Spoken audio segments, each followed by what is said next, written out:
How to add text and stickers to your videos in Edits. It's pretty simple process, so here's how you can add text and stickers to your videos. Start by heading over to Application Edits. Make sure that you are logged into your specific account. Once you have been logged in, click on this plus icon and then select the video that you want to add the text or stickers. Once you have imported the video, it will land you on this page.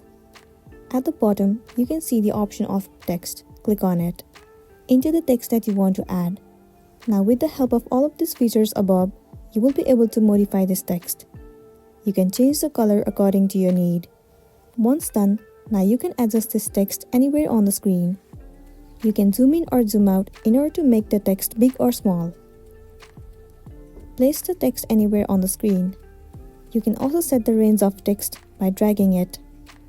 Once you are done with the text, now if you want to add the stickers, then swipe left and then you can see the option of stickers. Click on it.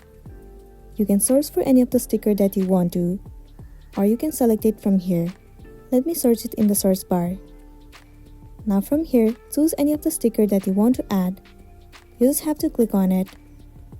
Now adjust the sticker anywhere on the screen. Now simply adjust the range by dragging the stickers. After that, you'll be good to go. And that's it. The text and stickers has been added to your video. If this video helped you out, give it a like and check out our next tutorial, especially if you're just getting started on edits.